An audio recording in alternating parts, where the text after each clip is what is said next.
Tabby McTat is the story of a cat and an old man who sing in the streets together. They're buskers, just as I was when I was in my 20s. I think it's just a lovely story, and the relationship between the busker and the cat is obviously it's true love, I think. There's no recipe for a good story, but usually the reader knows what the central character wants, but they don't know quite how they're going to get it in the end. Well, Tabby McTat's a bit different from that, because Tabby McTat wants two different things. So he's torn. He wants to be reunited with his friend the busker and to sing in the street again, but he also likes being a family cat. So really that's a different kind of story about having to make a decision. My first thoughts when I saw this story were that I really liked it, and it was very, very different from the other books that I've done. Generally, I like more the kind of fairy tale settings, the more fantastic settings, so it was a bit of a challenge to illustrate a story that's set in the real world. Axel's illustrations add a wonderful sort of additional layer to the story, and he brings his own kind of view on the storytelling. His illustrations are so rich in detail that you can pore over them night after night and find new ways to interpret them. I think one of the things that makes Julia and Axel's work so engaging is just the richness of worlds that they're able to build and the relationships between the characters in their stories. Their stories have a deep sort of association with family, friendship, and are set in these unbelievably charming worlds. The thing that I really liked about the book was that it kind of spoke to how life can kind of pull you in different directions and relationships can change. And I thought that was actually quite a mature and interesting story to be telling kids, and a very good one to tell kids. I feel very lucky that Axel and I have Magic Light doing our stories, because they really consult us all the way along. On the whole, we stay really close to the book. One sort of minor tweak we made was to give Fred and Tabby an extra moment at the end when they're alone and Tabby tells Fred, "My life's moved on, I have a new home now." It's obviously a completely different medium, a picture book or a film, so it needs to have more drama and more surprise, more emotions probably as well. So it is a very, very different thing, and I think they do it brilliantly. Tabby McTat was a busker's cat with a meow that was loud and strong. We were blessed on Tabby to have an absolutely stellar cast. The two of them sang. Our narrator is Jodie Whittaker, Fred is played by Rob Brydon, It's Tabby McTat. It's my long-lost cat. Tabby is played by Shope Darisu, Sock is played by Susan Wakoma, Pat is played by Joanna Scanlon, and Prunella is played by Carrie-Anne Lloyd. It's such a beautiful, beautiful story. It feels as if there's a lot of childhood to adulthood in it and embracing change. It's a classic story of someone getting separated from their parent, finding the parent again, coming to the realization that things have moved on. It's just rather lovely. And the way they animate the cats, I get quite emotional watching it, because it's a really heartwarming story.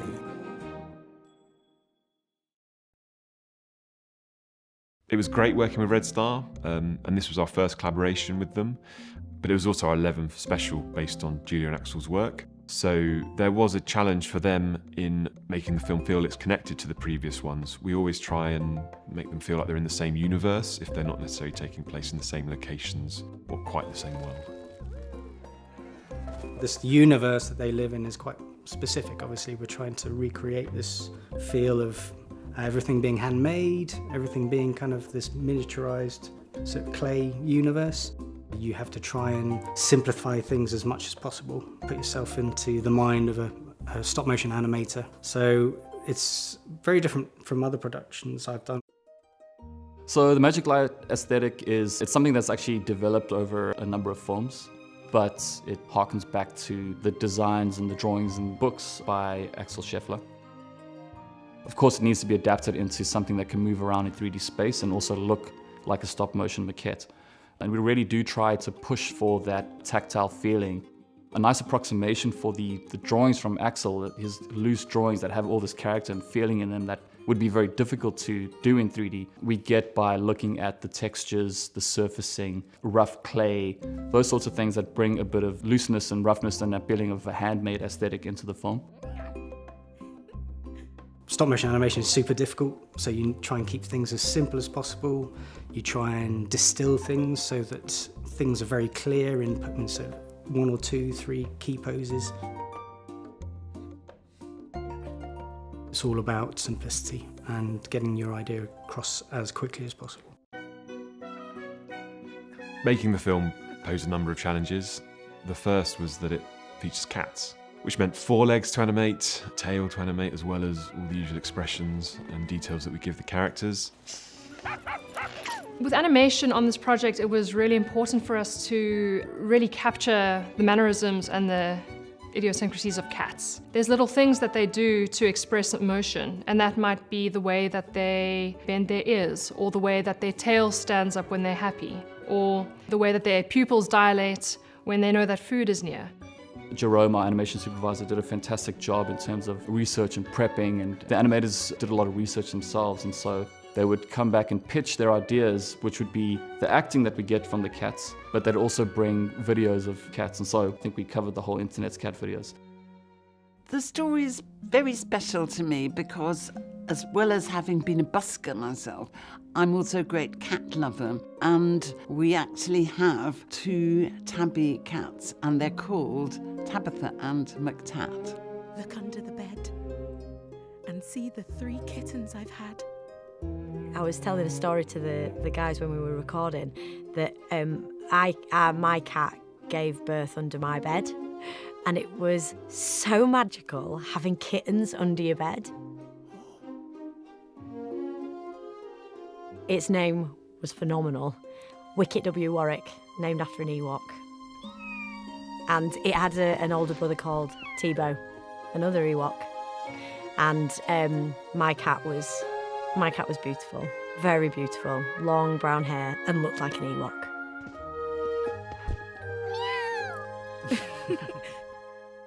Creating a film that's set in London obviously is quite a daunting challenge. How do you represent such a gigantic and iconic city, but in quite a small scale film?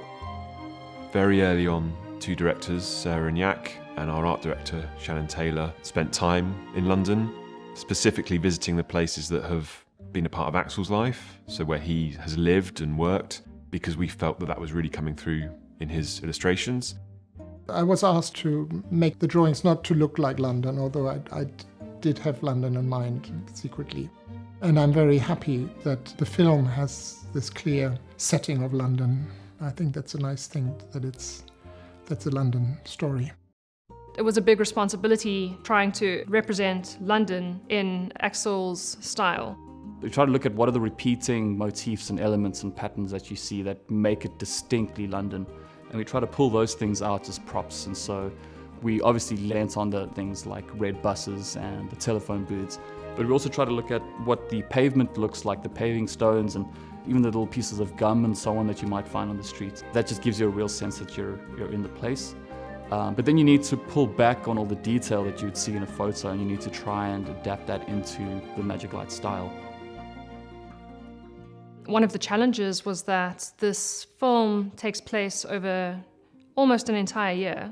The film starts with a beautiful crisp summer's morning, and it ends with a cozy early evening in the winter. We've got this moment when Fred's on the riverside, when we have this beautiful reunion between him and Tabby. The sun's setting, it's golden hour, and that came directly from walking on the promenade and experiencing that sunset. The other challenge was just the number of characters and building a city. We wanted it to reflect the richness of London's population, feel realistic to audiences, that there was life going on beyond the story, and that Tabby and Fred were a part of this huge, bustling city. A lot of that is done with cheats and how you frame things, but you just can't get around sometimes. There were shots with just a lot of characters, and so there was a crowd team that did a lot of loops, and then you can bring those things in, and you'd have a number of animators working on the same shot. So you'd have some working on all the main characters and the cats and so on, and then a whole set of crowd would be brought in by another animator. So it was a real team effort to pull it off. Jack and Sarah just sort of oozed enthusiasm, and obviously their sort of attention to detail and focus on everything, on every frame was sort of, it's always kind of inspiring when you work with somebody who's really trying to attain sort of perfection. It kind of, you know, it's infectious. I mean, most animators are like that anyway. We always search for the perfect shot.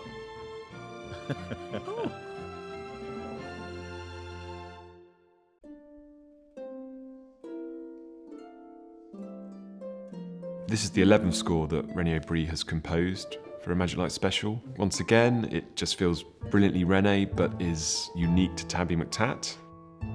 He manages to bring a city to life, but also connect us to the character relationships, and we feel them develop.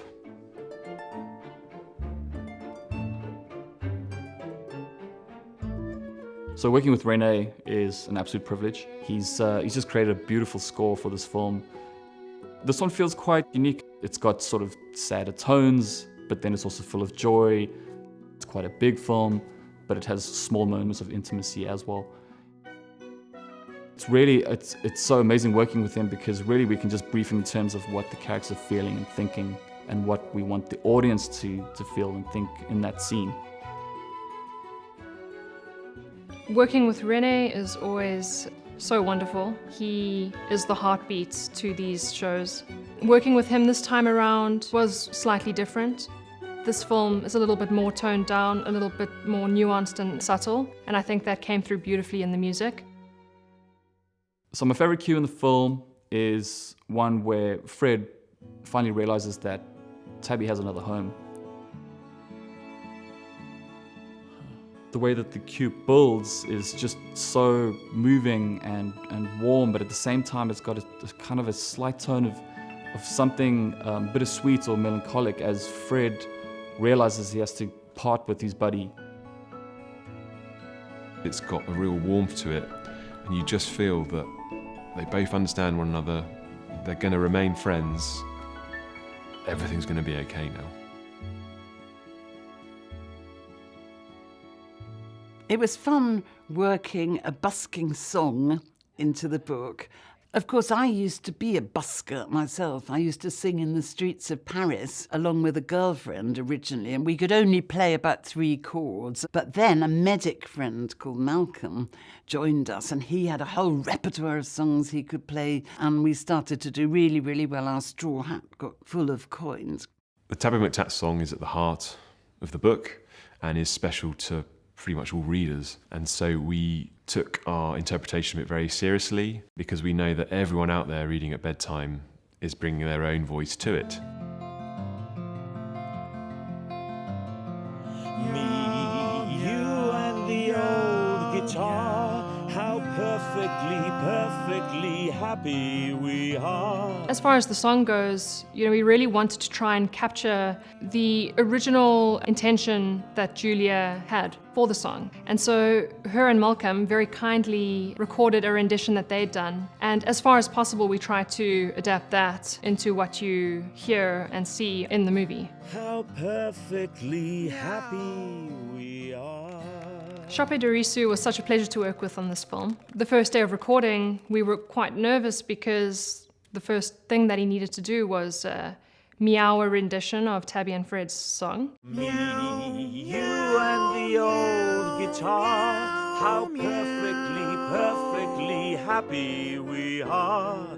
He just came in guns blazing and brought out his natural cat. How perfectly happy we are. I was so thrilled when I heard that Rob Brydon was going to play the busker. Rob's been in all the films in some capacity, sometimes with more lines than others. This time he's got a major role and he's got a brilliant voice, and I love the way he sings the song. Meow, you and the old. You always want to be involved in a project that is greater than the sum of its parts. You want to be involved working with people who are brilliant at what they do, because they bring you up, they elevate you. And I love it. I love being part of something so warm and positive. I think the thing is, because every Christmas I've watched these, I am very much pinching myself that I get to narrate one. It's just so magical. It feels good to be putting something into the world that just wants to bring people together. Doesn't have any agenda other than that, just bringing people together. I really love being part of that.